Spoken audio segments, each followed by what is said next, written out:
పిల్లలందరికీ చేసుకోవడం వల్ల మనము బైబిల్ తాకిదలేమని చెప్తే ఎవరి పత్రిక 2వ అధ్యాయము 14-15 వాక్యం చదవడం 14-15 వాక్యం.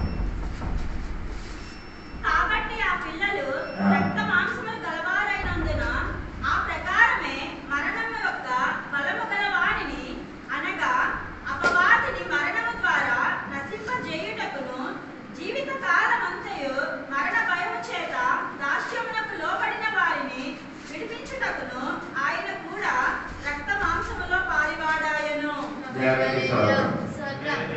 పోయిన వారంలో మనం నేర్చుకున్న విషయం ఏంటంటే వాక్యంలో 3 విషయాలు మీకు చెప్పారు. ఒకటి పరిశుద్ధపరిచిన వాడు, పరిశుద్ధపరచవాడు. అదే చూడండి, మొదటి వారం మనం నేర్చుకున్నది. ఎక్కడైతే 2వ అధ్యాయం 11వ వాక్యం పరిశుద్ధపరచు వారికి ఎక్కడంటే విషయం పరిచవారు యేసు, పరిచిన వారు మనం యేసు మమ్మల్ని పరిశుద్ధపరిచారు. మనం నేర్చుకున్న విషయము అక్కడ నేర్చుకున్న విషయం మీరు మర్చిపోయి ఒకసారి జ్ఞాపకం చేసుకున్నారు. ఆయన మనకు సహోదరుడు ఓకేనా. రెండవది మనము ఆయనకి పిల్లలుగా కుమారులుగా ఉండినట్టుగా మనం నేర్చుకున్నాము. పోయిన వారంలో 12వ వాక్యం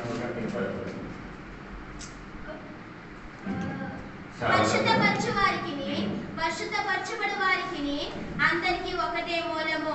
ఈ హేతువు చేతను వారిని సహోదరులని పిలుచుటకు ఆయన సిగ్గుపడక చూడనప్పుడు రాయబడింది చూడండి. ఎవరి నిమిత్తము సమస్తములు ఉన్నవో అనేకులైన కుమారులను మూడవది దేవుడు నాకు నేను ఆయనను నమ్ముకొని ఉందును అనియు ఇదిగో నేను దేవుడు నాకు ఇచ్చిన పిల్లలనని. 3 మాట నేను పోయిన వారు. ఒకటి కుమారులు అయిన వాడు ఏమవుతుందో వారికి మహిమలోనికి తెచ్చిస్తున్నారు.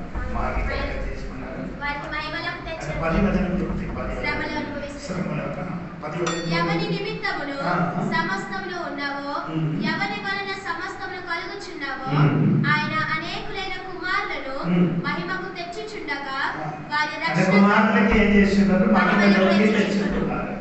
మహిమలోనికి మమ్మల్ని తెచ్చుకోవడానికి మనకేముంది? శిక్ష ఉంది. ఎవరికి? కుమారులకి ఏముంది? శిక్ష. శిక్ష పొందలేని వాడు ఎవరు కాదు.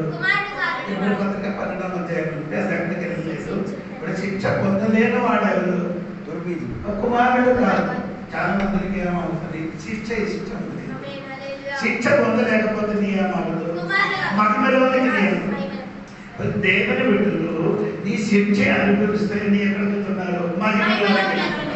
అంటే ఈ రాత్రి పగలు దేవుడు సన్నిధిలో వచ్చిన దేవుడు మమ్మల్ని శిక్షిస్తాడండి. ఎందుకంటే నేను మహిమలోనికి తీసుకొని వెళ్ళడానికి ఆయన మమ్మల్ని ఏం చేస్తున్నారు? శిక్షిస్తున్నారని చెప్తున్నాను. కాబట్టి మాతో ఏం చేస్తున్నారు? మా సహోదరులు అని పదలో రాయబడింది. ఈ హేతువు చేతను వారిని సహోదరులని పిలుచుటకు ఆయన సిగ్గుపడక. ఇప్పుడు సహోదరుడు యేసు నీకెవరు? సహోదరుడు ఎప్పుడుండే దేవుడిలో ఉంటున్నప్పుడు యేసు నీకు సహోదరుడు కాదు. యేసు మనుష్య వేషము ధరించుకొని భూమిలోకి వచ్చినప్పుడు యేసు నీకెవరు? అది కూడా తెలియదు. యేసు మన సహోదరులు. ఎందుకంటే అటు మనుష్య వేషం ధరించుకొని మన వలన ఈ లోకంలోకి వచ్చిన కాబట్టి యేసు మనకెవరు? సహోదరులుగా ఉన్నారు. మూడవ మాట నేను చెప్పినది పిల్లలు. దేవుడికి దేవుడు మనకి ఇచ్చిన పిల్లలంటే మనకు ఒక కుటుంబం ఉంది. పిల్లలైతే మనకేముంది? కుటుంబం ఉంది. అది కదా ఎఫెసీ పత్రిక 3వ అధ్యాయం 14వ వాక్యములో నేను మీకు చెప్పిన మాట మీరు మర్చిపోకూడదు. ఈ హేతువు చేత ఒక సోదరుడు చెప్పండి, ప్రతి కుటుంబం. మన పిల్లలు ఆయన కాబట్టి పిల్లలకి ఏముంది? కుటుంబం ఉంది. మీరు అనుకున్న ఈ కుటుంబం గురించి కాదు, మనకి రెండు కుటుంబం. ఒకటి పరలోకంలో ఉన్న కుటుంబం, అంటే పరలోకంలో ఉన్న కుటుంబం అని చెప్పినది ఏంటి? మన మంది ఉన్న చాలా మంది మరణం వల్ల ఎక్కడికి వెళ్ళి పరలోకమైన కుటుంబంలోకి వెళ్ళారు. ఇంకొక తల ఎక్కడ ఉంది? ఆ తల అంటే మనము రెండు కుటుంబం. అక్కడ పరలోకం ఉన్న కుటుంబం, భూమి మీద ఉన్న కుటుంబం. ఈ భూమి మీద ఉన్న కుటుంబములు మనమందరి పిల్లలుగా ఉన్నారు. అదండి నేను విస్తరించే చెప్పలేదండి. దేవునికి స్తోత్రం. పిల్లలు ఏం చేయాలని బైబిల్ అన్ని ఉంది. అది అక్కడికి వెళ్ళిపోతే మన సబ్జెక్టు మారిపోతున్నారు కనుక అక్కడికి వెళ్ళలేదు. ఇప్పుడు ఈ రోజు నేను చెప్పడానికి వచ్చిన మాట 2వ అధ్యాయం 14వ వాక్యం అండి. 2వ అధ్యాయం 14వ వాక్యం ఈ రోజు నేను చెప్పడానికి వచ్చినది. కాబట్టి ఆ పిల్లలు రక్త మాంసములు గలవారైనందున ఆ ప్రకారమే మరణం యొక్క బలము గలవారిని అనగా అపవాదిని మరణం ద్వారా చేత దాస్యమునకు లోబడిన వారిని విడిపించుటకును ఆయన కూడా రక్త మాంసముల పాలివాడాయను. ఆ పిల్లలు అని చెప్పిన వారు ఎవరు? 16వ వాక్యం ఉంటుంది. 16వ వాక్యం 2:16. ఆయన ఎంత మాత్రం దేవదూతల స్వభావమును ధరించుకొనక అబ్రహాము సంతానం. అంటే ఆ పిల్లలని చెప్పిన వారు ఎవరు? అదే అదే అర్థం చేయడానికి ఆ పిల్లలని చెప్పినది వేరే ఎవరు కాదు, అబ్రహాము సంతానము.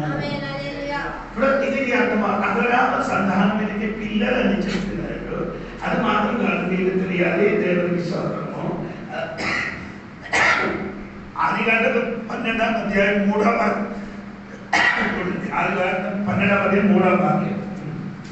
నిన్ను ఆశీర్వదించు వారిని ఆశీర్వదించెదను, నిన్ను దూషించు వారిని శపించెదను. భూమి యొక్క సమస్త వంశములలో అంటే ఆ పిల్లలు ఎవరెవరైనా ఉన్నారు? ఒకటి మనం చదివేది అబ్రహాము పిల్లలు, రెండవది చదివేది భూమి మీద సమస్త వంశములు. ఆ పిల్లలు ఎవరండి? రెండు విషయం ఉంది. రెండు ఒకటి అబ్రహాము సంతానము పిల్లలని చెప్పింది.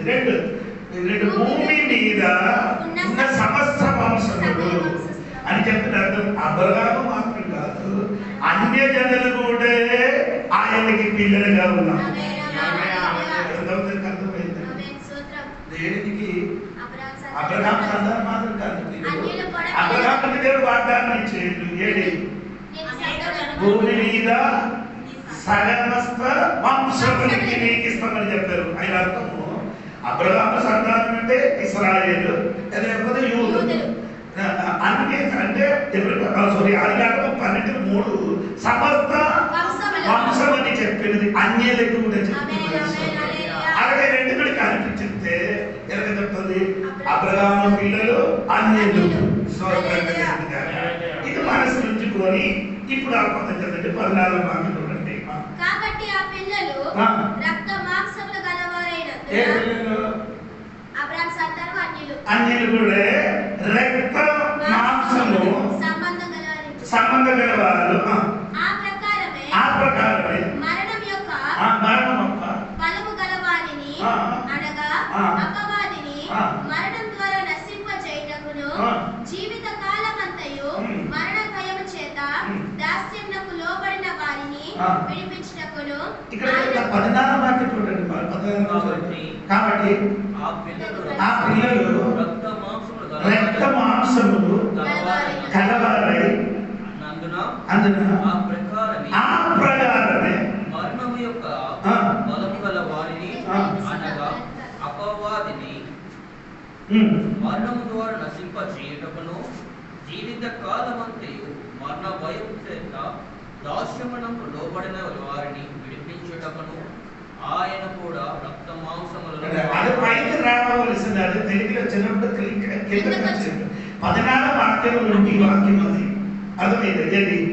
పిల్లలు రక్త మాంసము కలవారై ఉండగా ఆయన కూడా ఆయన అంటే ఎవరు? యేసయ్య. పిల్లలు రక్త మాంసం ఉన్న వారు కలగా ఈ లోకంలోకి వచ్చినట్టుగా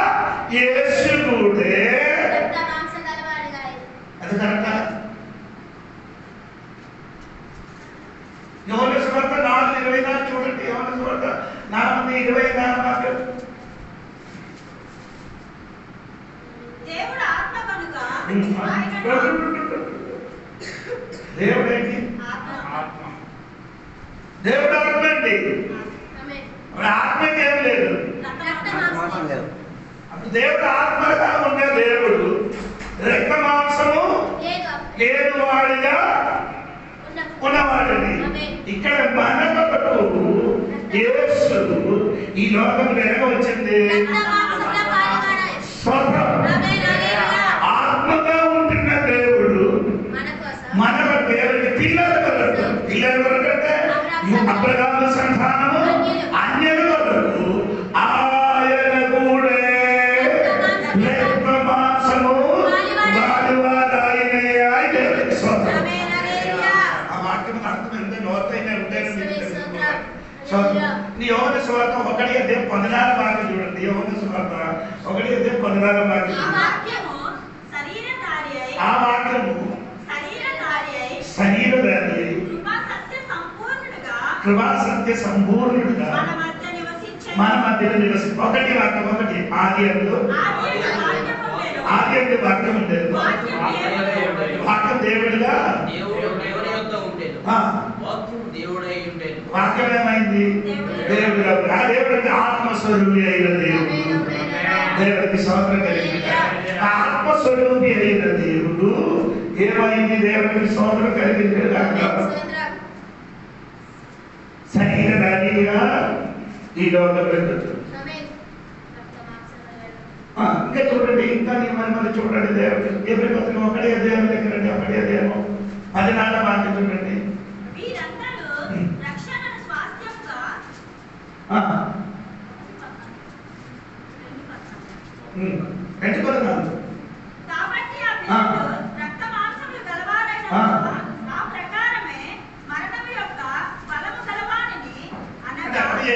రక్త మాంసం కలిగిన వారు అయి ఉన్నప్పుడు యేసు కూడా రక్త మాంసం కలిగిన వారుగా ఈ భూమిలోకి వచ్చాడు.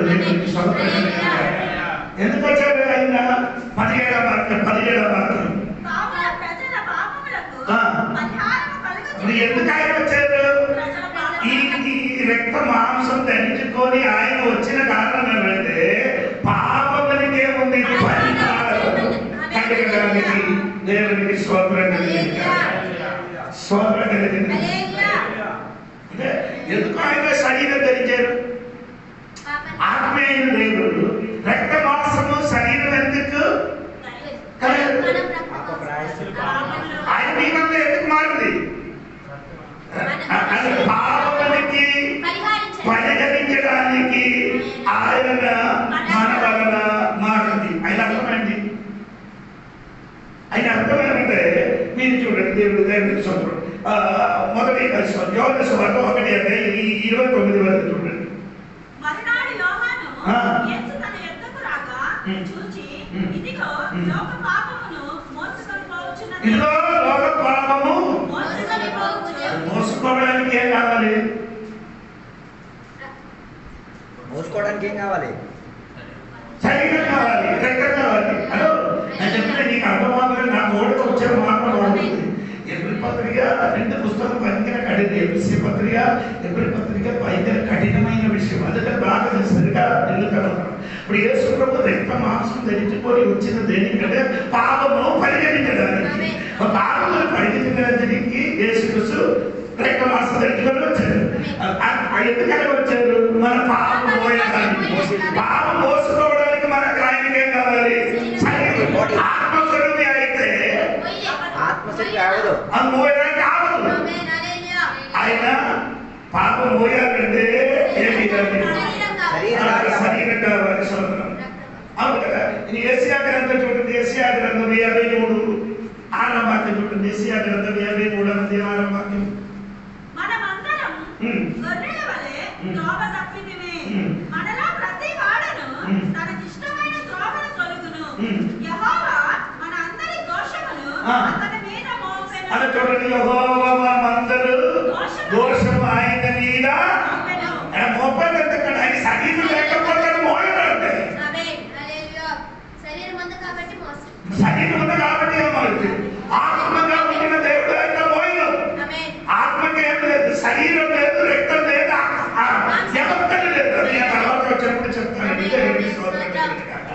అప్పుడు ఒకటి ఆయన ఏం పాపం మోసుకున్నారు, రెండు దేవుడు ఆయన నీతికి మన ఆ దోషమని మోసది. మొదటి పీతలు 2:24 చూడండి. మొదటి పీతలు 2:24 వాక్యం. మనము పాపముల విషయమై చనిపోయి నీతి విషయమై జీవించినట్లు ఆయన తానే తన శరీరమందు మన పాపములను మ్రాణ మీద మోసుకొనెను. ఆమె చెప్పాలి. ఏంటి అర్థం? 3 మాటలు నేను ఇప్పుడు చెప్పాను.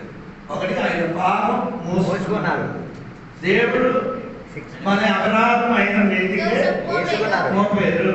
3వ వాక్యం ఇప్పుడు చూడండి. క్రూస్ రేగ మీద మన పాపములు మన పాపము మ్రాణ మీద మోసుకొనెను. అదేంటి అది? రాళ్ళ మీద అదేంటి అది? సిలువే అండి. శిలువ మీద మోసే అదే తెచ్చారు పదం. అది ఎక్కడి నుంచి తెచ్చి వచ్చారు ఆ పదము?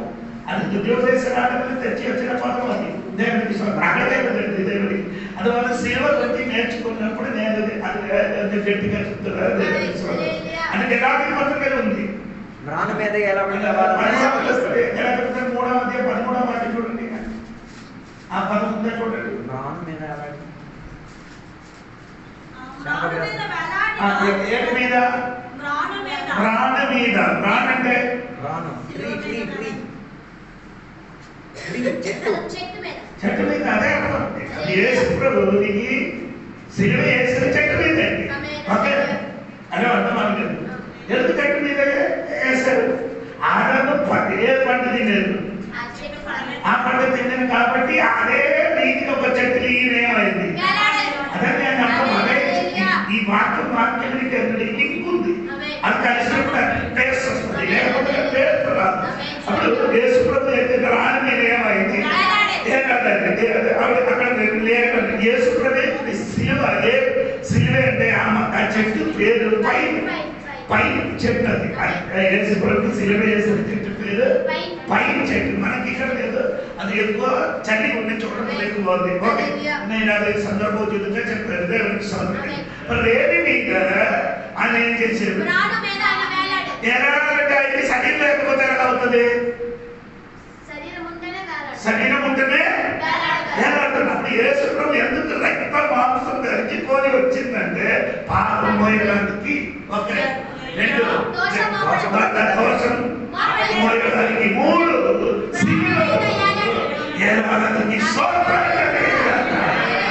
యేసు సిలువను భరించింది ఆయన శరీరము. ఇప్పుడు చెప్పండి. యేసయ్య మన రక్త మాంసము కలవారిగా వచ్చింది. అని అర్థం మన శరీరం అనగా వచ్చేది. ఆయన అర్థం ఏంటి? మనలో ఉన్న పాపం వాడటమే లేదు. హలో, మన శరీరంలో ఉన్న పాపం ఆయన శరీరం లేదు. ఎందుకు? ఎవరి పత్రిక 10వ అధ్యాయము 5వ వాక్యం చూడండి. ఎవరి పత్రిక 10వ అధ్యాయం 5వ వాక్యం. కాబట్టి ఆయన ఆయన లోకమందు ప్రవేశించినప్పుడు లాగు చెప్పుచున్నాడు. బలియు అర్పణములు నీవు కోరలేదు గాని నాకొక శరీరమును అమర్చితివి. ఇప్పుడు అర్థమైందా? నీ శరీరం వలన కాదు, ఆయనకి ఒక శరీరం అమర్చం చేశాడంటే ప్రత్యేకంగా ఒక శరీరమే చేశాడు. అమర్చబడింది, ప్రిపేర్ చేయబడి, సిద్ధపరచబడింది. రక్త మాంసములు పుట్టిన వాడితో మనవలు రాదు. నీలో పాపం ఉంది, అదే శరీరంతో యేసు రాలే. ఆయన నిన్ను పాపం లేదు.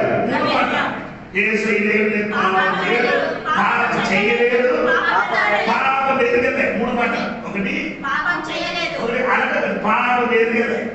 2 పాపం చేయలేదు. ఆయన పాపం లేదు. ఎరగలేనప్పుడు గతికారంలో పాస్టర్లు ఆయన ఏం చేయలేదు, చేయలేదు. పాపం ఎరగలేదు అంటే తల్లిదండ్రి కడుపులో పుట్టినప్పుడు ఆయన పాపము ఎరగలేదు. పాపం చేయలేదు. 3 సంవత్సరం భూమిని సంచరించినప్పుడు పాపం ఏం ఆయన చేయలేదు.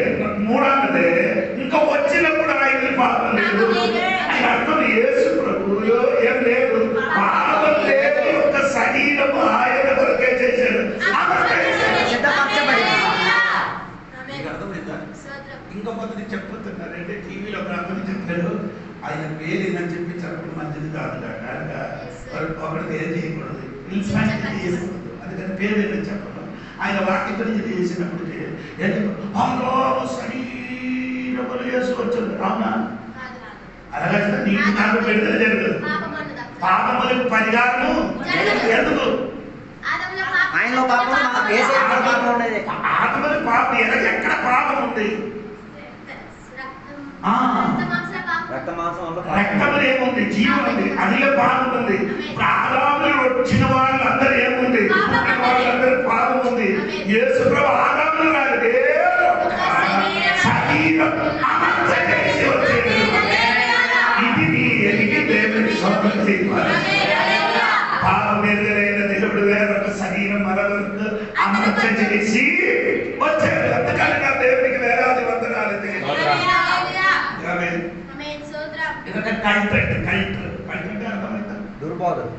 దుర్బోధ ఈ బైబిల్లో కొందరు కల్తీ చెప్తారు దుర్బోధ చెప్తున్నారు సరే విషయం మీరు రోమాపత్రిక 8వ అధ్యాయం చూడండి 3వ వాక్యం చూడండి రోమాపత్రిక 8వ అధ్యాయం 3వ వాక్యం శరీరం అనుసరింపక ఆత్మను అనుసరించి నడుచుకును మనయందు ధర్మశాస్త్ర సంబంధమైన నీతి విధి నెరవేర్చబడవలనని పాప పరిహార నిమిత్తము దేవుడు తన సొంత కుమారుణ్ణి పాప శరీరకారముతో పంపి ఆయన శరీరమందు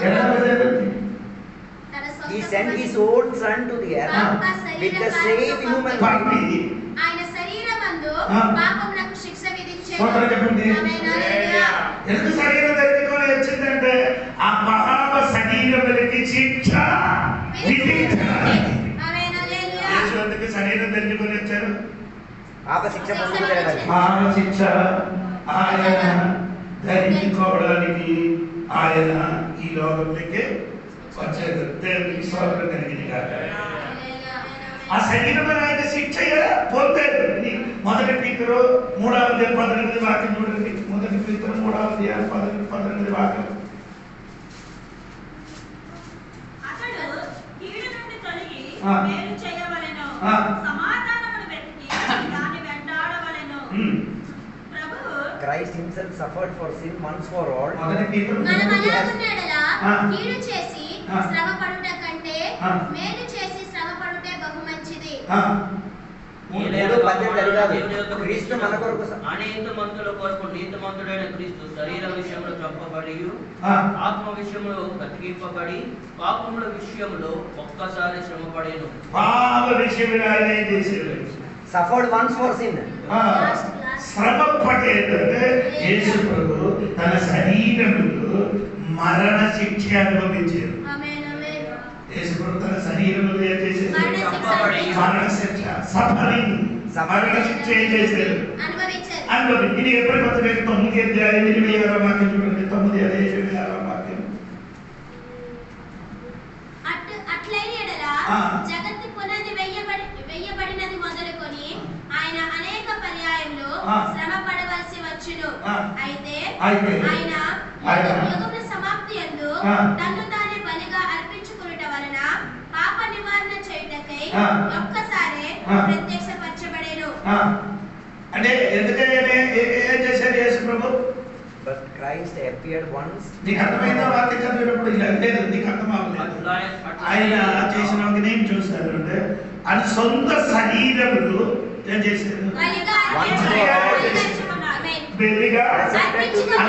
వేరే శరీరం కాదు, ఏ శరీరం ధరించుకొని భూమిలోకి వచ్చారో ఆ శరీరంలో పాపం మోసుకున్నారు.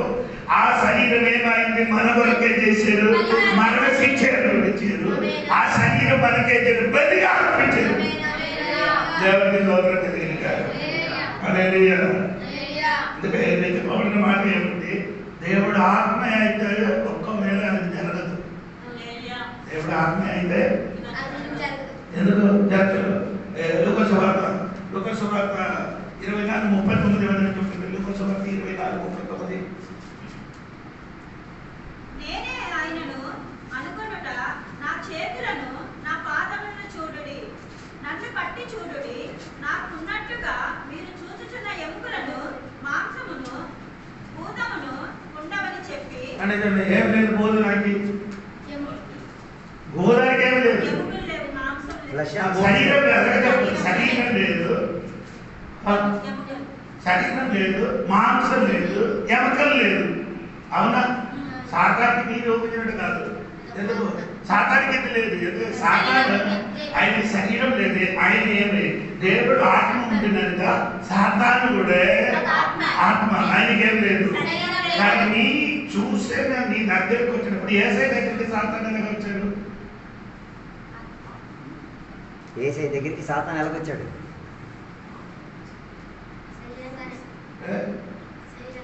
ఏసై దగ్గరికి వచ్చినప్పుడు శరీరంలో జరిగిపోయి వచ్చింది. ఏసై ఏం లేదు, ఆయన ఏం రక్తం లేదు, మాంసం శరీరంలో కొన్ని ఏసై పోలి సాతాను చేసి వారించడానికి వచ్చాడు. మాట్లాడలేదు. దేవునికి స్తోత్రం కలిగింది. అప్పుడు సాతాను అలాగే వస్తుంది. దేవునికి స్తోత్రం కలిగింది. అప్పుడు సాతానికి ఏం లేదు, దెయ్యానికి ఏం లేదు, శరీరం లేదు, రక్తం లేదు, మాంసం లేదు. కానీ ఏసుకి ఇదన్నీ ఉంది. అది ముందుగా ఆయన ఏమైంది? ఆత్మలో ఉండినప్పుడు మమ్మల్ని విడిపించడానికి మన వరకు ఆయన ఒక శరీరం జరిగింది. ఆదామి శరీరం ఉన్న వాళ్ళందరూ రక్తం ఏముంది? పాపం ఉంది. ఆ రక్తం మమ్మల్ని పాపం విడుదల పొందడానికి అసాధ్యం. అందుకని యేసు రక్తం ఉంది. బైబిల్ చెప్పిన మాట మీరు విన్నాను. అది గౌరవమైన వాక్యము. 1 సారీ మొదటి పేతురు 1:18-19 వాక్యం చూడండి. అమూల్యమైన రక్తము చేత అనగా ఆ రక్తం ఎటువంటి రక్తం అండి? అమూల్యం అంటే అమూల్యమైన రక్తము చేత అనగా నిర్దోషమైన ఆ రక్తం ఎలా ఉంది? ఆ రక్తం అమూల్యమైనది, విలువైనది. ఆ రక్తం ఏమంటే నిర్దోషం అంటే ఏ తప్పు లేదు రక్తం. మనుషుల రక్తం లేనుంది, పాపం కనుక యేసే రక్తం లేదు. నిర్దోషమైన రక్తం అని రాయబడింది. ఇది ఎప్పుడు పత్రిక 12:24 వాక్యం చూడండి. ఎప్పుడు పత్రిక 12:24 వాక్యం. ఆ రక్తం మధ్యవర్తి అయిన యేసు రక్తము హేబెలు కంటే మరి శ్రేష్టమగు పలుకు ప్రోక్షణ రక్తము మీరు వచ్చి ఉన్నారు.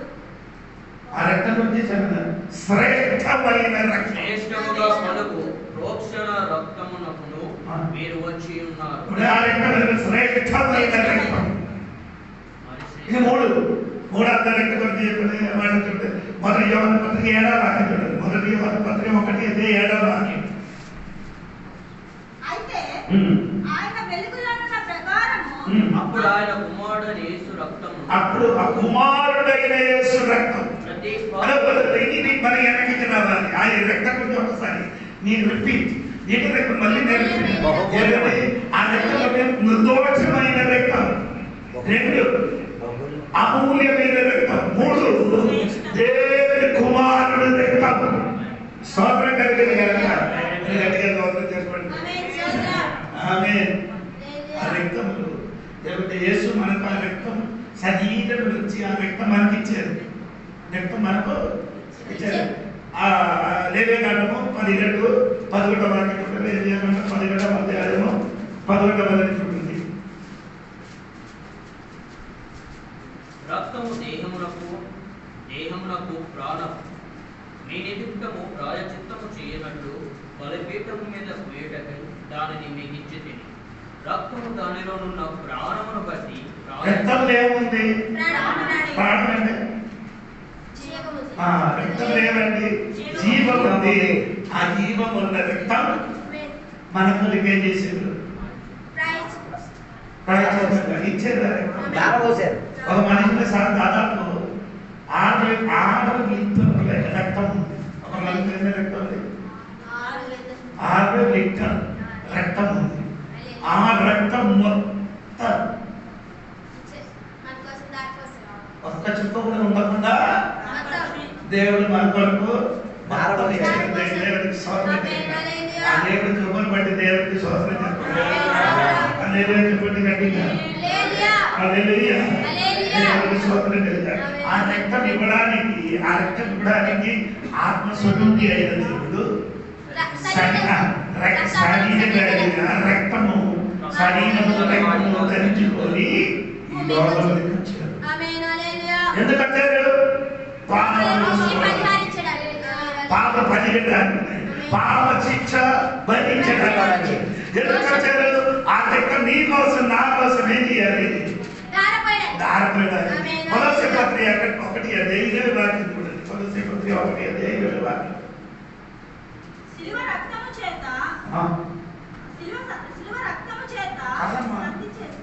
రక్తం చూడండి, ఏ రక్తం అండి? ఆయన శిలువ రక్తము శిలువ రక్తం చేత సంధి చేసి ఆయన ద్వారా సమస్తమును భూలోకమందున్నవైన పరలోకమందున్నవైనను వాటన్నిటిని ఆయన ద్వారా తనతో సమాధాన పరుచుకొనవలెనని. అయ్యో, ఆ రక్తం వలన మనకేం చేసేది? ఆ రక్తం నీ కోసం నా కోసము కోయబడిన వలన మనకేం జరిగింది? ఎవరితో? దేవుడితో సమాధానం కలిగింది. దేవుడికి స్తోత్రం. ఇంత విషయం పట్ల మీకు అర్థమైనట్టుగా నేను అనుకున్నాను. దేవుడికి స్తోత్రం. ఇంకొక విషయం లేవియా కాండం ఉంది, అది కూడా నేర్చుకోవాలి. అప్పుడు మీకు కొంచెం కూడా అర్థం అవుతుంది. లేవియా కాండం 16వ అధ్యాయం ఎందుకంటే లేవియా కాండము 16వ అధ్యాయం రావాలి. లేవియా కాండం 16వ అధ్యాయము మొదటి 23వ వాక్యంకి వచ్చిన తర్వాత మనకు 27వ వాక్యం చూడండి. 23వ అధ్యాయం 27వ వాక్యం. పరిశుద్ధ స్థలములో రాజ చిత్తం చేయటకు వేటి రక్తము దాని లోపలికి తేబడెను. అంటే ఇశ్రాయేల్ ప్రజలకి 7 పండుగ దేవుడు ఇచ్చాడు. ఎన్ని పండుగ ఇచ్చాడు? ఇప్పుడు మన ప్రాయశ్చిత్త పండుగ. ఏ పండుగ అండి? అది 6వ పండుగ. అది ఏమండి? నేను పండుగ గురించి చెప్తున్నానంటే ఒకటి నీకు తెలిసి ఆ పండుగ గురించి చెప్పి నేను ఆ విషయంలోకి వస్తాను. లేదు వివేకానంద 23వ అధ్యాయం అందరూ తీసుకోండి. బైబిల్ అందరికీ ఉన్నటువంటి నేను చెప్తాను. 23వ అధ్యాయం తీసుకున్నారా? ఇంకా 23వ అధ్యాయము చూడండి. 4-5 వాక్యం చూడండి. ఇవి యెహోవా నియమకాలమును నియమించిన కాలములను బట్టి మీరు చాటింపవలసిన పరిశుద్ధ సంఘపు దినములు ఇవి. మొదటి నెల 14వ దినమున సాయంకాలమందు యెహోవా పస్కా పండుగ. మొదటి పండుగ పేరు పస్కా పండుగ. అదే బైబిల్ అంటలేదు, ఏంటి పండుగ అంటలేదు. ఇది 6వ వాక్యం చూడండి. పొంగిన రొట్టిన పండుగ. పొంగన రొట్టిన పండుగ అది కూడా అర్థమైంది. ఏంటి అలో ఇది చూడండి. నన్ను పస్కా పండుగ. పస్కా పండుగ అంటే అది క్రీస్తు. యేసు క్రీస్తు రక్షకుడు అంగీకరించిన వాడు జీవితంలో ఏముండకూడదు? పొంగిన పొంగన రొట్టిన పండుగ. ఆ పండుగలో ఏముండకూడదు? పులుపు ఉండకూడదు. రక్షింపబడిన వాడు ఏముండకూడదు? ఏది రోజు రక్షింపబడారో నెక్స్ట్ రోజు ఏ పండుగ చేయాలి? ఆ పండుగ చేసినప్పుడు ఏముండకూడదు? పులుపు ఉండకూడదు. చాలా మందిలో ఏముంది? పులుపు ఉండకూడదు. ఓకే, సరే. ఇది 3వ పండుగ. మీరు శ్రద్ధగా వినండి. 9వ వాక్యం చూడండి. 9వ వాక్యం.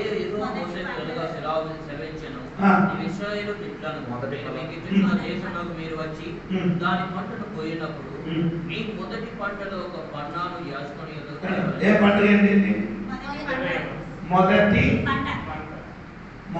పంట అని చెప్పినదంటే మొదటి ఫల పంట పండుగ. మొదటి ఫలము అని అర్థం ఏమంటారు? నేను పొలం అలాగే ఆదివారం చెప్పినప్పుడు నేను యేసయ్య పునరుద్ధానం గురించి చెప్పాలినప్పుడు ఇది చెప్పాలి. అంటే యేసయ్య పునరుద్ధానం గురించి చెప్పినప్పుడు ఇది చెప్పాలి. అప్పుడు మీకు అర్థం అవుతుంది.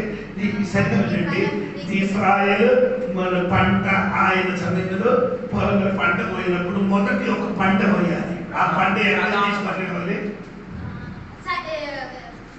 ప్రథమ ఫల పంట. ఆయన వేరొక పేరంటే ప్రథమ ఫలమ పండుగ. ఆ ప్రథమ ఫల పండుగ ఏం చేయాలి? వాళ్ళు తీసుకొని రావాలి. ఏం చేయాలండి? అది ఎవరి దగ్గరికి తీసుకొని రావాలి? ఆ యాజకుడి దగ్గరికి తీసుకొని రావాలి. ఆ యాజకుడు ఈ పన్న తీసుకొని వెళ్ళి ఇలాగ జైలు పట్టుకుంటాం, ఇలాగ జైలు పట్టుకుంటాం, పట్టుకొని మోలు దిక్కులకి ఇలాగ చూపించాలి. ఇక్కడ చూశారు, తర్వాత ఇక్కడ చూశారు, తర్వాత ఇక్కడ చూశారు, తర్వాత ఇక్కడ చూశారు. నేనే చెప్పిన వాక్యం ఉంది, అది నేను అది చదువుతూ నీకు అది అర్థం అది కిందకి చదివినప్పుడు చదవండి. మీరు అది ఉందా చూడండి, 9 నుండి కిందకి చదవండి. నేను చెప్పిన మాట మరి యెహోవా 11వ వాక్యం చూడండి, 11వ వాక్యం. యెహోవా మిమ్మల్ని అంగీకరించినట్లు అతడు యెహోవా సన్నిధిని ఆ పన్నను అల్లాడింపవలెను. ఆ పన్నని ఏం చేయాలి? అల్లాడింపబడాలి. విశ్రాంతి దినమునకు మరుదినము అంటే విశ్రాంతి దినం మరుదినం ఏ రోజు? ఆదివారం. ఆదివారం ఏం చేయాలి? ఈ పన్నని ఏం చేయాలి? అల్లాడాలి. ఇది అల్లాడాలి ఇలా చూపించడమే అర్థమైందండి. నాలుగు దగ్గరికి అల్లాడిన అర్థం అయిందంటే నాలుగు దగ్గర ఉన్న వాడికి తెలియపరచాలి యేసు ప్రభు ఆదివారం ఏమైంది అది మాట అర్థమైనట్టుగా నేర్చుకున్నాం. ఏ పండుగ ఇప్పుడు మనం నేర్చుకున్న పండుగ? మొదటి పండుగ.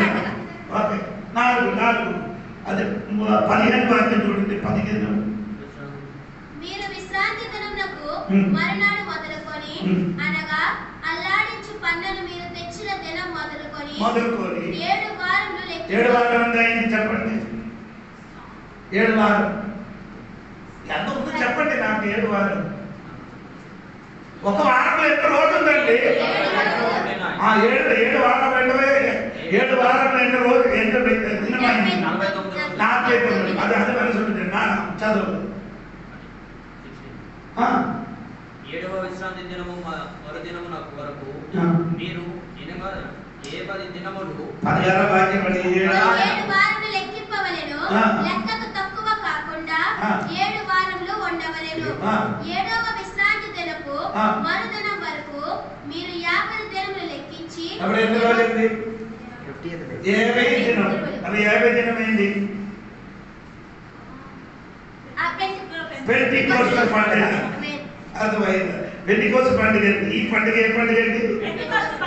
49 50 రోజు పెంటెకోస్తు పండుగ. దేవునికి స్తోత్రం. ఆ పెంటెకోస్తు పండుగ ఏం చేయాలి చూడమ్మా? 50 దినములు లెక్కించి యెహోవాకు క్రొత్త ఫలముతో నైవేద్యం అర్పింపవలెను. మీరు మీ నివాసముల నుండి తోములో 2 10 వంతుల పిండి గల 2 రొట్టెలను. ఎన్ని రొట్టె అండి? 2 రొట్టెలను అల్లాడించు అర్పణముగా తేవలెను. వాటిని గోధుమ పిండితో చేసి పొలబెట్టి కాల్చవలెను. ఓ స్తోత్రం చెప్పండి. ఈ 2 రొట్టె ఎలాగుంది? పులిచినది. 2 రొట్టె ఏమండి? 2 రొట్టె ఎవరు? యూదులు అన్యులు. యూదులు అన్యులు. ఇది 2 పులుపున్నది. ఈ 2 ఏముంది? పులుపున్నది. కానీ అది ఏం చేయాలి? కాల్చబడాలి. ఎనక కాల్చబడాలి. పెంటెకోస్తు దినంలో బాగా చెప్పండి. పరిశుద్ధాత్మ దేవుడు ఎనక దిగి వచ్చారు. దేవుడికి స్తోత్రం. ఈ పరిశుద్ధాత్మ దేవుడు అగ్ని వలన దిగి వచ్చారు. దేవుడికి ఈ పులుపు ఎలా కావాలి? ఎవరి పులుపు కాల్చబడాలి? యూదులది అన్యులది. అన్యులు మారు మనసు పొందిన దేవుడి బిడ్డలోనున్న పులిపై మావాలి. కాల్చబడడానికి పరిశుద్ధాత్మ దేవుడు ఎలా వచ్చారు? నీకు ఒక ప్రశ్న. యేసు మీద పరిశుద్ధాత్మ ఎలాగ దిగి వచ్చారు? ఎందుకు? యేసై ఏం లేదు, పాపం లేదు. మనలోనికి పరిశుద్ధాత్మ అగ్ని వలన దిగి రావడానికి ఉన్న కారణం పులుపున్న కాబట్టి. ఇప్పుడు అర్థమైందా? ఏంటంటే దేవుడికి స్తోత్రం. ఏమో మీకు అర్థమైనట్టుగా అనుకున్నాను. ఏ పండుగ అండి? పెంటెకోస్తు పండుగ. ఇప్పుడు పెంటెకోస్తు పండుగ ఇప్పుడు ఏమవుతారు? నడుచుకొని ఉన్నాం. పెంటెకోస్తు దిగి వచ్చిన పరిశుద్ధాత్మ దిగి వచ్చిన దినవరకు ఇలా నడుచుకొని ఉన్నారు. స్తోత్రం కలిగినగా. ఇది 5వ పండుగ 23వ వాక్యం చూడండి. మరియు యెహోవా మోషేకు ఎలాగ సెలవిచ్చెనో నీవు ఇశ్రాయేలుతో ఎట్లనము 7వ నెలలో మొదటి దినము మీకు విశ్రాంతి దినము. అందులో జ్ఞాపకార్థ శృంగ ధ్వని విన్నప్పుడు. ఏ పండుగ అండి? ఏ పండుగ చెప్పండి? సింగారధ్వని పండుగ. సింగారధ్వని పండుగ. ఏ పండుగ అండి?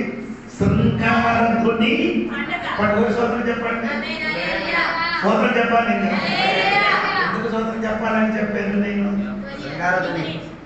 పెంటెకోస్తు అయింది కదా, పెంటెకోస్తు పరిశుద్ధాత్మ దేవుడి దిగి వచ్చింది.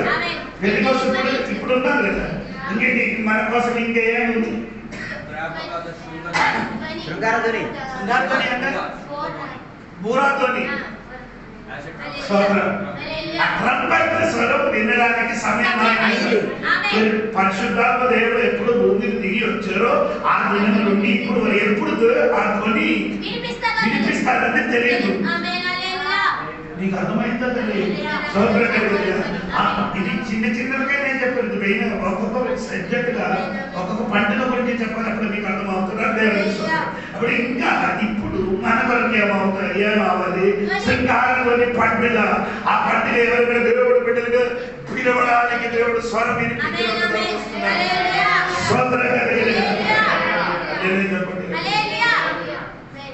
ఆదామ పండుగ గురించి మనం నేర్చుకున్నా. చూడండి, ప్రాయచిత్తం. అదెందుకండి ప్రాయచిత్తం? 26వ వాక్యం. మరియు యెహోవా మోషేకు ఇలాగు సెలవిచ్చెను, ఈ 7వ నెల 10వ దినమున 10వ దినము పాపము నిమిత్తమైన ప్రాయచిత్త దినము. అలా శృంగారధ్వని పండుగ అయిన తర్వాత ఎక్కండి ప్రాయశ్చిత్తం. ఎవరికి ప్రాయచిత్తం? నీ వెళ్ళిపోయారు కదా, సంఘం వెళ్ళిపోయారు కదా. ఇశ్రాయేలు ప్రజలు. ఈ ప్రాయచిత్తం ఎవరి కోసం? ఇశ్రాయేలు వరకు ఇప్పుడు వరకు పాపములకి పరిగణించలేదు. ఇశ్రాయేలు ఇప్పుడు వరకు ఇశ్రాయేలు పరిగణించలేదు. ఎందుకంటే వారికి పాపం పరిగణించడానికి ఇంకా సమయం ఉంది. ఆ సమయం గురించి పాప ప్రాయచిత్త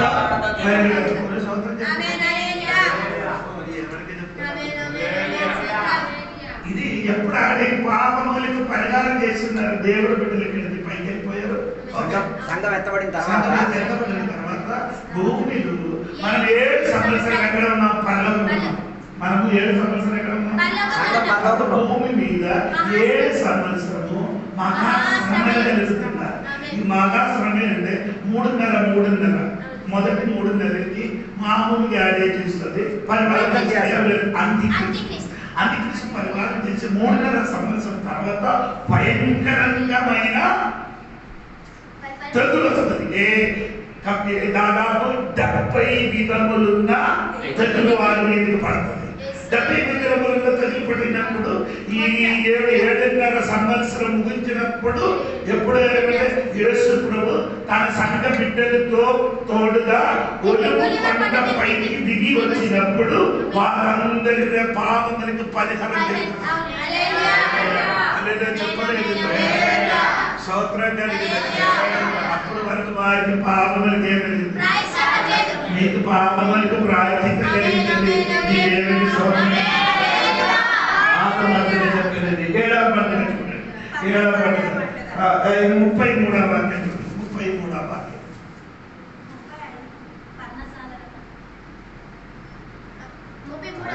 మరియు యెహోవా మోషేకు ఇలాగు సెలవిచ్చెను, నీవు ఇశ్రాయేలుతో ఎట్లనవు, ఈ 7వ నెల 15వ దినమున మొదలుకొని 7 దినముల వరకు యెహోవాకు పర్ణశాల పండుగలు జరుపుదురు.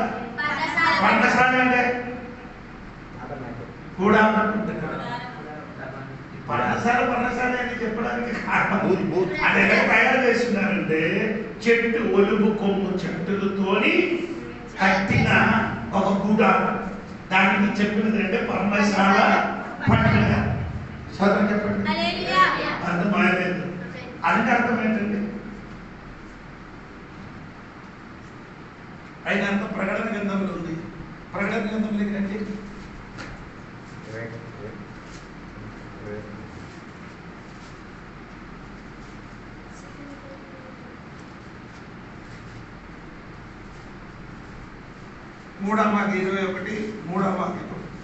అప్పుడు ఇదిగో దేవుని నివాసము మనుషులతో కూడా చెప్పండి. హల్లెలూయా. దేవుడి నివాసం. ఈ పర్ణశాల పండుగ అంటే దేవుడితో మనం అందరం ఉంటాం. స్తోత్రం కలిగింది కాక అర్థమైన వాళ్ళు మాత్రం దేవుని ఇంకా మనం చెప్పుకున్న మాట లేదండి పాప పరిహార బలి అదే నేను చదవలేదు ఇది లేవ్యాకాండంలోకి రండి లేవ్యాకాండంలోకి 16 అది నీ ఎనక పాప పరిహార బలి చెయ్యాలని నీకు తెలుసుకోవాలి 16వ అధ్యాయము 7వ వాక్యం నుండి కిందకి చదవండి 7 12 చదవండి. ఆ రెండు మేక పిల్లలను తీసుకొని వచ్చి ప్రత్యక్షపు గుడారం యొక్క ద్వారమునంద యెహోవా సన్నిధిని వాటిని ఉంచవలెను. అప్పుడు అహరోను యెహోవా పెరట ఒక చీటిని, విడిచిపెట్టే మేక పెరట ఒక చీటిని, ఆ రెండు మేకల మీద 2 చీట్లను వేయవలెను. ఏ మేక మీద యెహోవా పెరట చీటి పడునో ఆ మేకను అహరోను తీసుకొని వచ్చి పాప పరిహార బలిగా అర్పింపవలెను. ఏ మేక మీద విడిచిపెట్టుట అనే చీటి పడునో దాని వలన ప్రాయశ్చిత్తం కలుగునట్లు దానిని అరణ్యంలో విడిచిపెట్టుటకై యెహోవా సన్నిధిని దానిని ప్రాణంతోనే ఉంచవలెను.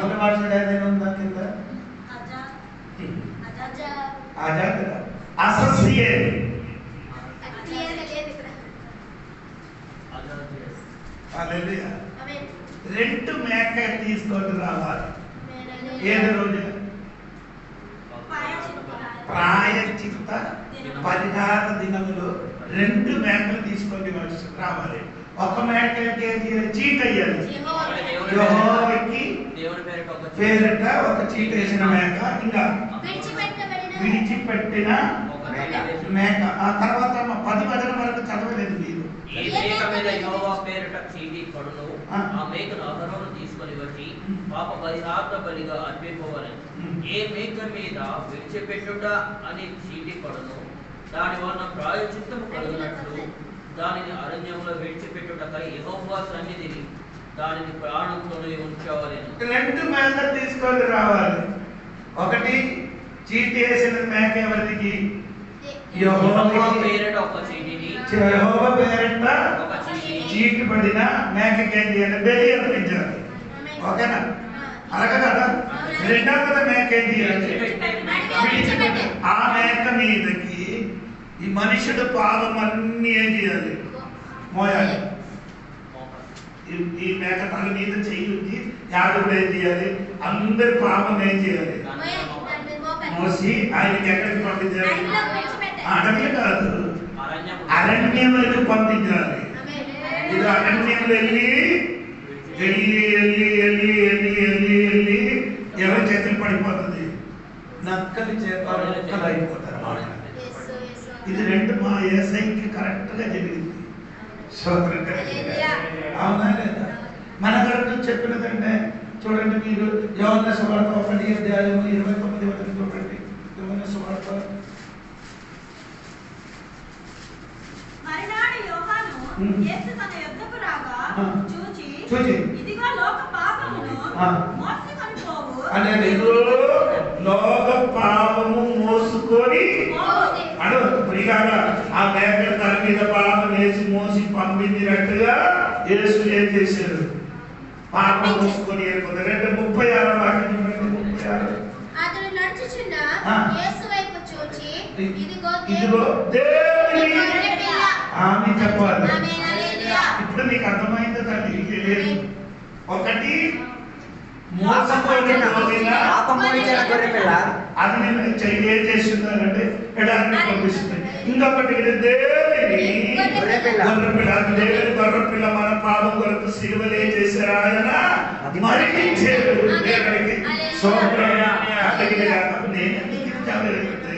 యేసు ప్రభు మనిషి వేషం ధరించుకొని వచ్చినప్పుడు ఆయన ఒక శరీరం అవసరం. ఎందుకంటే మన పాపలకి పరిహార చేయడానికి, లెక్క ఇవ్వడానికి ఆయనకి ఏం కావాలి? శరీరం కావాలి.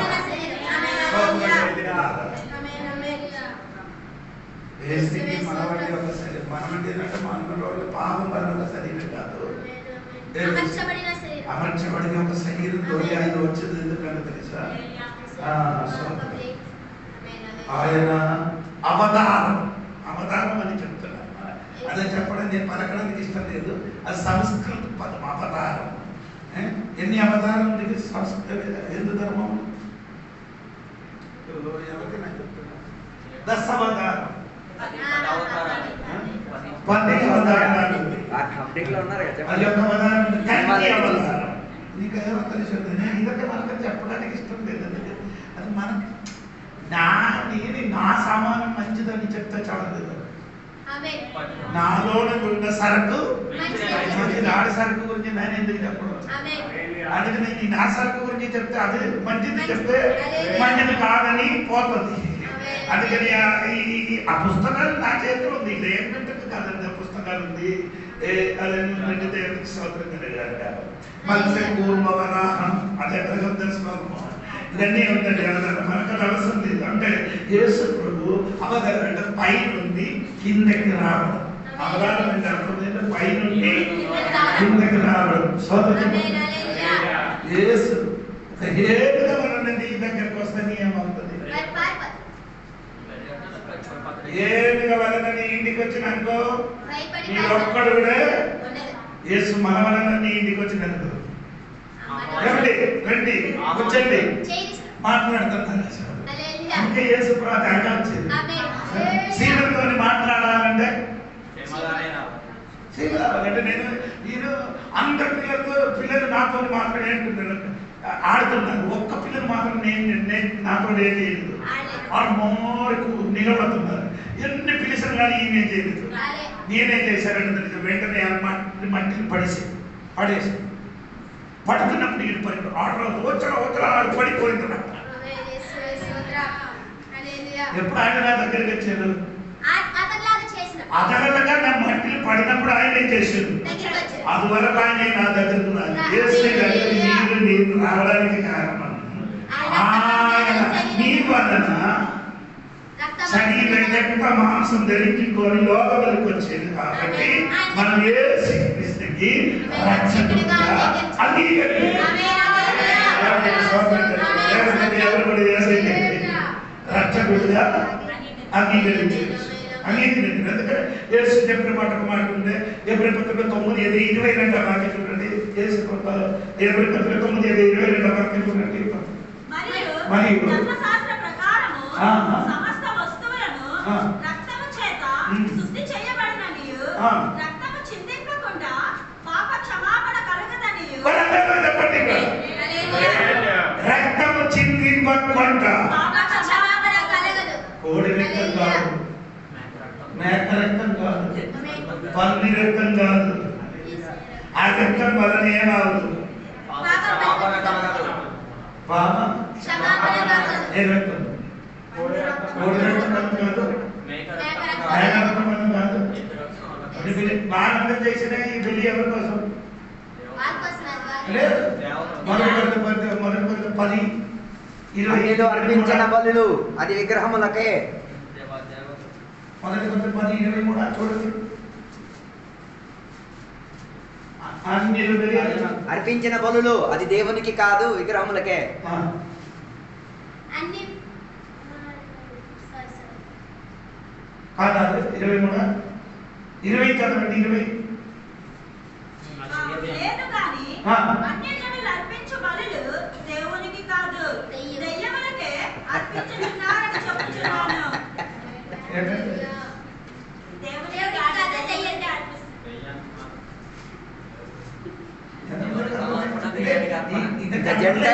The Gentiles sacrifice and they sacrifice to the demons. దెయ్యానికి అర్పణ. అర్పించే రక్తము దెయ్యానికే. అందుకే అక్కడికి వెళ్ళి తినట్లేదు మనం. దేవునికి కాదు. దెయ్యానికి.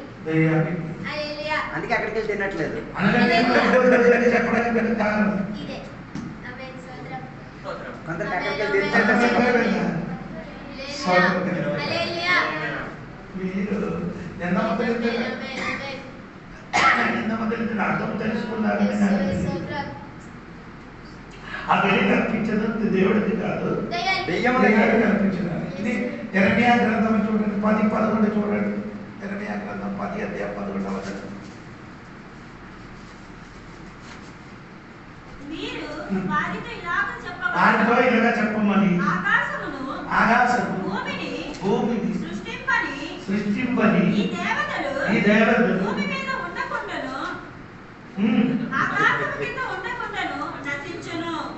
ఎవరికి ఇప్పుడు అర్థమైంది ద్రవి భూమి మీద నివసించబడిన ఎలాగో చెప్పవలేదు ఆకాశము ఆకాశమును భూమిని సృష్టింపని సృష్టింపలేండి.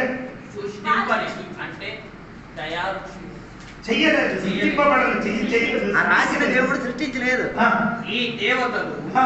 భూమి మీద నుండకుండను ఆకాశము కింద ఉండకుండను అసహించును. ఇదన్నీ అండర్లైన్ చేస్తాడు. దేవతలు ఉన్నాయా? ఆకాశం భూమి ఏం చేయలేదు, సృష్టించలేదు. సృష్టించిన వాడు ఆకాశం భూమి సృష్టించిన వారు దేవుడే. దేవుడే. ఆమేన్. ఆయనే నిలబడుతుంది, ఆయనే నిలబడి నశించిపోవాలి. రచించినవాడు. హలో, సృష్టి నశించిపోతుంది. సృష్టికర్త రచించిపోడు. నీ సృష్టి అంటే ఏమవుతుంది? రచించబడరు. సృష్టి అంటే ఏది? భూమి ఆకాశం ఏమవుతుంది? ఇది మొత్తం భూమి ఆకాశం మొత్తం ఏమవుతుంది? నశించిపోతుంది సృష్టి కాదు. అగ్నితోని కాల్చబడుతుంది. అవును కదా? మొదటి పీతరు, రెండవ పీతరు, మూడవ అధ్యాయము 10-11 వరకు చూడండి. భూమి అగ్ని కోసం కాల్చబడడానికి సిద్ధపడి ఉంది. 2 పీతరు 3వ అధ్యాయం 10-11. అయితే ఆ. ప్రభువు దినము ఆ. దొంగ వచ్చినట్లు వచ్చును. ప్రభువు దినము అదేంటి కదా? The day of the Lord will come like a thief. దేవుడు అంటే దొంగ. కాదు. అదేంటి ఎలా చెప్పారు? ప్రభు దినం దొంగ వలె. పోల్చారు. ఎలా వచ్చిందని. దొంగలా అంటే అర్థమే చెప్పండి. మీరందరూ కాలేజీలో చదువుతున్నాడు. దాని అర్థం దేవుడు దొంగ. ఒక్కరితో ఎప్పుడు సాదర్శం చెప్తున్నారు. ఎగ్జాంపుల్ అంటే నాకు మలయాళంలో అయితే నాకు అదే చెప్పడు అన్నమాట. సోదరుడు నాకు భాషకి ఒక పరిమితి ఉంది కాబట్టి. అంటే యేసు దొంగలు కాదు. ఆమేన్. యేసయ్య ఏంటి? దొంగ వలె. దొంగ దేనికి వస్తుంది? విలువైన దాన్ని తెచ్చుకోవడానికి. ఏమైనా దొంగలు దోచుకోవడానికి నీ ఇంటికి వచ్చిన దేనికి? ఏదైనా దోచుకోవడం. మీ ఏంటి దోచుకున్నాడు? అన్ని దోచుకెళ్తాడా? అన్ని దోచుకో. అన్ని దోచుకోడు. విలువైనది. ఏదో విలువైన వస్తువు అక్కడ ఉందో అదే తీసుకోండి. అది యేసు అలాగా. యేసయ్యకి విలువైన వస్తువు ఇక్కడ ఉంది, అదే ఉంటుంది. ఆమేన్. దేవుని వెళ్దాం. ఆమేన్. అది అందుకని వీళ్ళ యేసు కథ తెలుపటం. దొంగ వాళ్ళని వచ్చింది. దొంగలు వచ్చిందంటే ఎవరు తెలియకుండా ఆయన సొమ్ము తీసుకోవడానికి వచ్చినట్టుగా యేసు ప్రభు మమ్మల్ని తీసుకోవడానికి అలా వస్తున్నారు. ఆమేన్. హల్లెలూయా. దొంగ వల్ల నీ చదవండి. దొంగ వచ్చినట్లు వచ్చను. ఆ. ఆ దినమున ఆకాశములు ఆ దినములు ఏమవుతుంది? ఆకాశములు ఆ. మహాధ్వనితో గతించిపోవు. ఆకాశం ఏమవుతుంది? ఎలాగా? మహారాజుని. అలాగే ఎలాగా? ప్రకటన గ్రంథము 6వ అధ్యాయం దగ్గర రండి. 6వ అధ్యాయము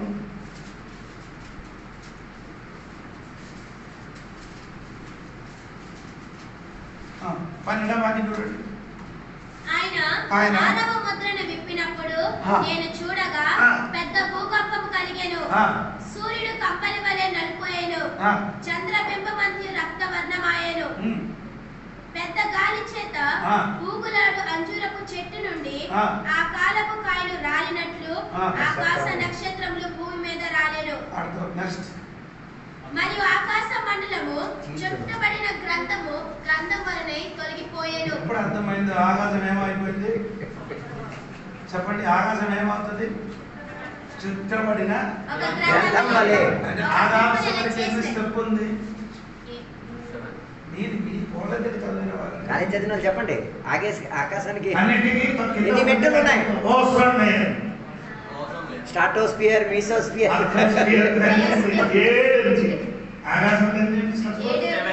ఇదన్నీ ఎలాగా ఉంటుంది? పుస్తకం వల్లే చుట్టబడి ఉంది. ఎలాగా? ఇలాగా. ఈ మాట స్తోత్రం తెలియజేయండి. హల్లెలూయా.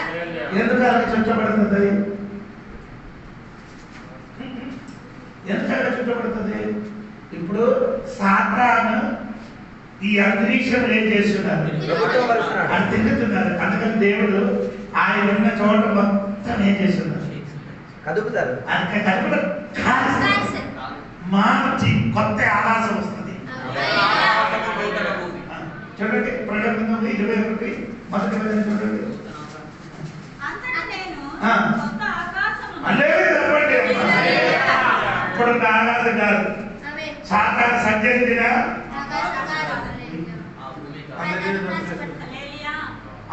లేఖనాలు దేవుడు అన్ని సృష్టించి మంచిదని చెప్పారు, ఒకటే మాత్రం మంచిదని చెప్పలేదు. ఎప్పుడైనా చూసారా మీరు? అలాంటి స్పెసిఫిక్ మనం అందరికీ చదివి పైకి వెళ్ళిపోతున్నట్టు చెప్పారు. ఎక్కడ మంచిది కాదని చెప్పారు.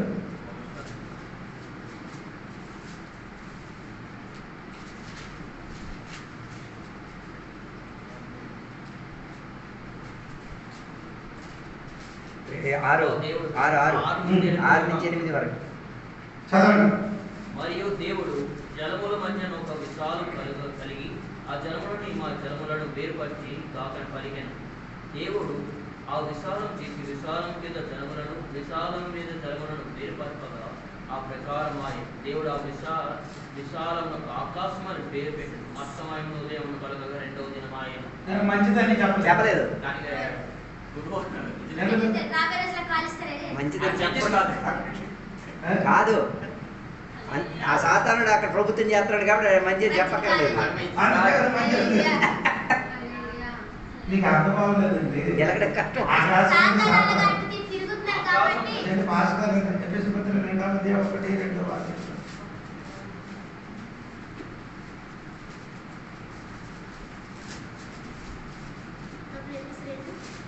ఒకటి రెండో. మీ అపరాధముల చేతను మీరు వాటిని చేయొచ్చు. వాయుమండల సంబంధమైన అధిపతి వాయు ఆకాశ మండలం. అదే అందుకని దేవుడి ఆకాశం ఏం చేస్తుంది? ఇంకా పీతర్ పుస్తకం రండి. 2 Peter 3:10 కింద త్వరగా ముగించిన సమయం 10 నిమిషాలు ఉంది. 2 Peter 3 ఆకాశములు మహాధ్వనితో గతించిపోవును. పంచభూతములు వికటమైన వేటతో లయమైపోవును. పంచభూత చెప్పండి. పంచభూతాలు చెప్పండి. శాస్త్రాల నుంచి వచ్చిన వాళ్ళగా పంచేంద్రియం చెప్పండి. పంచభూతం చెప్పండి. గాలి అని నీరు ఇదన్నీ ఏమవుతుంది? హలో, ఇది మొత్తం కాలిపోతుంది. Destroyed with the heat. Hello, అర్థమైంది. నీళ్ళు 2 భాగం ఉంది. చెప్పచ్చా? నీళ్ళు ఏమవుతుంది? నీళ్ళలో 2 భాగం H2O, 2% హైడ్రోజన్ ఇది 2 కూడా వేరుపరిచి ఏమవుతుంది? హైడ్రోజన్ వేరుపరిచి ఆక్సిజన్ వేరుపరిస్తే ఏమవుతుంది? మొత్తం కాలుతారా? Jesus Christ. నీళ్ళు పెట్రోల్ వల్ల ఏమవుతుంది? హైడ్రోజన్ కదా కాళ్ళ. ఎవరికి నేను చెప్తున్నాను. రాదు కొట్టు. పంచభూతం. సరే సరే.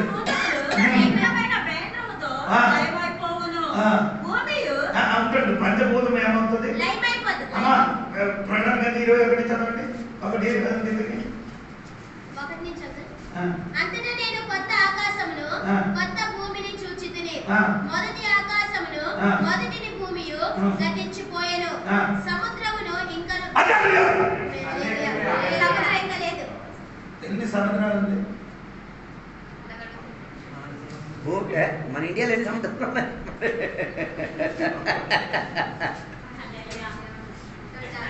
మనకెన్ని ఉన్నాయి చెప్పండి ఊరికి? 2 సముద్రాలు 5 చెప్పండి పేర్లు. మొత్తం ఆటోలు పేరే. ఇదే ఉంటుందంట. ఏమి? ఏది? ఈ సముద్రము సముద్రం సముద్రం ఉంటుందండి. సముద్రం చెప్పొచ్చు కదా. ఓషన్, అది ఓషన్. ఇదొక జనరల్ నాలెడ్జ్ అండి. సముద్రం అంటే అది ఓషన్ అనుకుంటున్నారు. ఓషన్ కాదు, సముద్రం. సముద్రం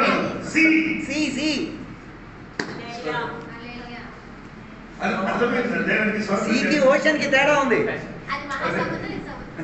2 కలిపేస్తున్నారు వాళ్ళు. సముద్రం ఏం ఎందుకు ఈ సముద్రం నిన్ను భయపడుతున్నా కాబట్టి ఎవరికి చెప్తుంది? యోగన్ గారికి రాశారు కదా. యోగన్ ఎందుకు సముద్రం ఉంటుందని దేవుడు చెప్పారంట. ఆయనకి ఎక్కడికి పంపించారు? ఈజిప్ట్ సముద్రంలో ఒక దీవులకి అతనికి ఏం చేశారు? ఇది సముద్రం చూసినప్పుడు ఆయనకి ఏమంది? రాబోతుంది భయపడుతుంది, రాబోతుంది ఈ సముద్రం చూసి భయపడుతుంది, సముద్రం ఉండదు. చదవమ్మా చదవమ్మా. మరియు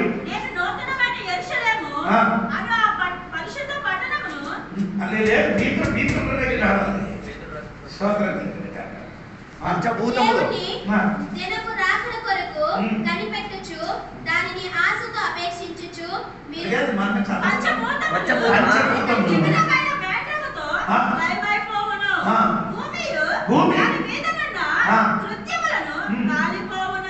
చెప్పండి. భూమి ఏమవుతుంది? అగ్గితోనే మట్టి ఎలాగ కాలిపోతారండి. భూమి కింద ఏముంది? భూమి కింద ఏముంది? భూమి కింద ఏముంది? ఏం నీకేం దొరుకుతుంది?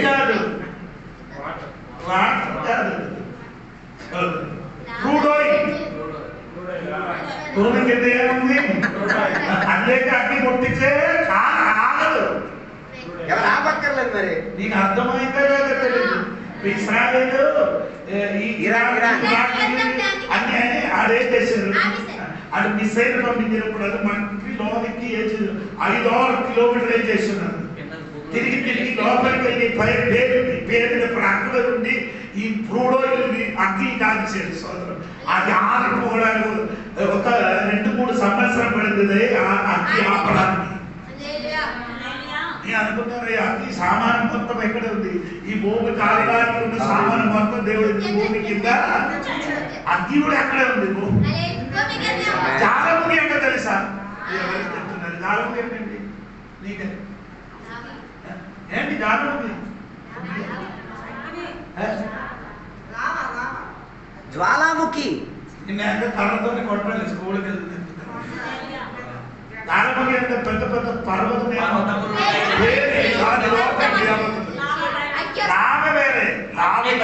ఎవరికి వచ్చేది? అది మండిపోయి వచ్చింది, కలిగి వచ్చింది. అది లావా లావా బయటకు వచ్చినప్పుడు అది వేస్ట్. అది వేస్ట్. అగ్గి కన్నా వేస్ట్.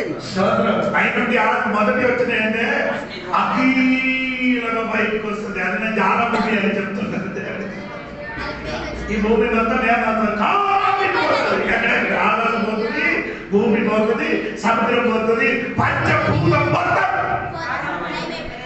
ఎందుకంటే నీకు దేవుడు ఇచ్చినది సరే పిల్లి కుమార్తెకి ప్రాణేశునికి ఇచ్చినది మొత్తం కొత్త. ప్రాణేశుని అంటే అర్థమైందా? నేను కంటి వెనుకే చెప్తాను. భార్యకి పిలిచిన పేరు నేను అడగ పిలువుతుంది రే రో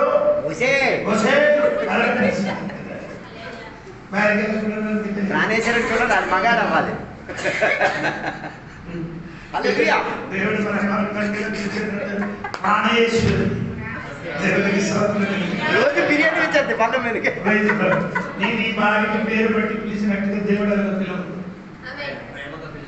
ప్రేమ అప్పుడు చెప్పినట్ట నీకు ఎప్పుడు రాత్రి అయినప్పుడు ప్రేమ వస్తుంది. పగ నుండి మనం తోలు నచ్చినట్టుగా పిలుస్తాం. అది అర్థం కాదు. ఆ రాత్రి పగలు ఒకే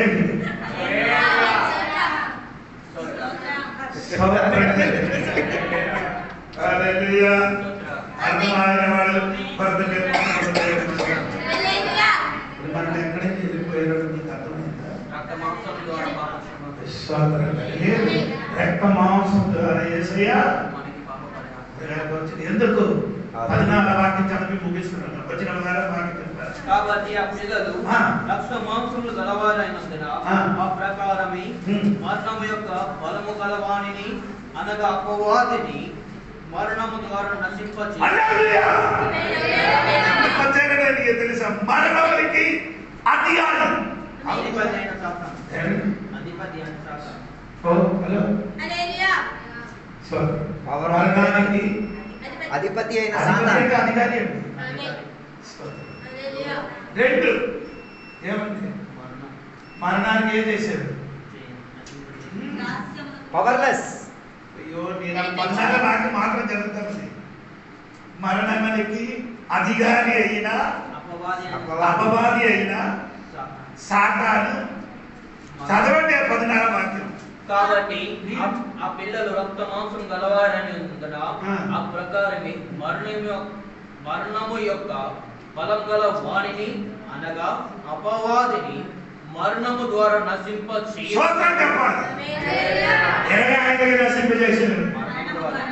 ఆయన ఎరగ మనకి విరోధంగా నేను మరణానికి అధికారి. ఆ మరణ భయం నుండి దేవుడు మనం మరణం వలన మరణ భయం నుండి దేవుడు మమ్మల్ని విడుదల చేశాడు.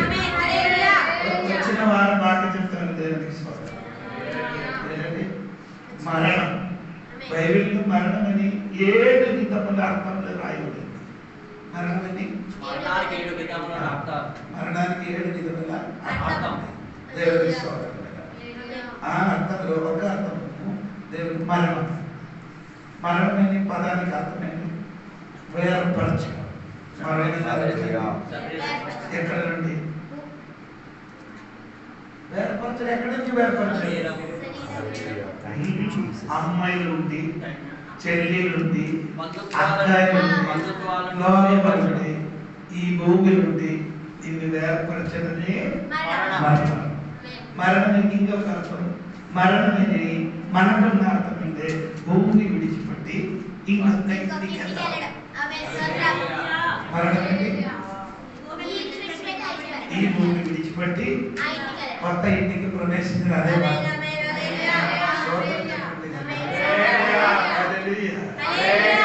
మరణం అని ఒక అధిపతి ఉంటారు సాతాను. మమ్మల్ని చూపించే భయపడదు. ఇంకా మనకు భయం లేదు. యేసు ఆ మరణం వలన ఆ భయం నుండి దేవుడు మమ్మల్ని ఈ రోజు మనం ఏం చేయాలి? అదే ఆదివారం వచ్చినప్పుడు ఆ మరణ పాట పాడుతుంది నేను. అర్థనా? అదే పాట. చనిపోయిన పిల్లలు పాట పాడే పరలోకం వెళ్తుంది. అదే వచ్చిన వారు చెప్తారు ఆదివారం.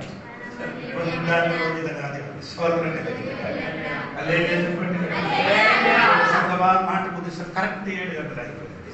దాన్ని బట్టి దేవునికి స్తోత్రం. అందుకని నేను చెప్పిన మాట కాదు, మీరు చెప్పినది విన్ని ఈ రాయిని ఇంటికి మరలా ఏం చేయాలి? నెమరు వేయాలి. నెంబర్ వేయలేని వాడు ఎవరండి? నెంబర్ వేయలేని జంతువు ఎవరు? నెమరు వేయలేని జంతువు ఏది? ఏమో నాకు తెలియదు, నేను చూడలేదు. పంది,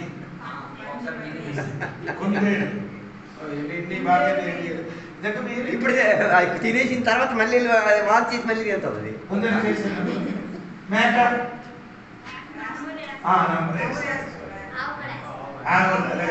మనుషులు మాత్రం వేయరు. నీ రెండు దేవుడు నీకు 2 కళ్ళెందుకు ఇచ్చారు? 2 చెవి ఎందుకు? ఎక్కువ చూడాలి, ఎక్కువ వినాలి. ఒక 4 ఇచ్చారు. ఏంటండి? నీ కళ్ళు మూసుకొని ఇల్లు తిరిగితే ఈ భూమి మీద నడిచినప్పుడు నీకు నేర్చుకోవడానికి చెట్టు, పక్షి, సీమలు ఇవన్నీ నీకు నేర్చుకోవడానికి ఉంది. అదే సర్వం అని చెప్పి అందుకని సర్వం సోమని అక్కడికైతే నీకు నేర్చుకుంటారు. నీకు యువతలకు వెళ్ళిపోయింది అనుకో దేవునికి స్తోత్రం. పాము గురించి చెప్తున్నారు మాట చెప్పండి. బండల మీద సర్పముల జాలం తెలియదు. బండల మీద అంటే సందులు కాదు, బండల మీద సర్ప జాలం ఏది? పామునికి పాము ఈ బండల మీద తెలుసా? ఒక్కొక్క జంతువుల గురించి సాగదల పుస్తకం మెల్ల చదివి చూడండి. సాగదల పుస్తకం మెల్ల చదివి చూస్తే మనకు ఒక్కొక్క దెబ్బ దొరుకుతుంది. ఒక్కొక్క వాక్యం ఒక్కొక్క దెబ్బ దొరుకుతుంది. అది చదివి ధ్యానించినప్పుడు మాత్రం దొరుకుతుంది, లేకపోతే ఏం దొరకదు. అదే దేవ సంగమ ఇలా వచ్చినారు. మరణములకు దేవుడు తెలిసిన కాబట్టి దేవునికి స్తోత్రం. దేవుడు ఆత్మస్వరూపి అయిన దేవుడు శరీరం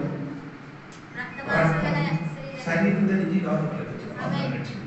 ఈ వాక్యం దేవుడు అందరికీ దీవించాడు. మహాపరిశుద్ధ స్థలములో చేర్చును మన యేసయ్య రక్తము మహాపరిశుద్ధ స్థలములో చేర్చును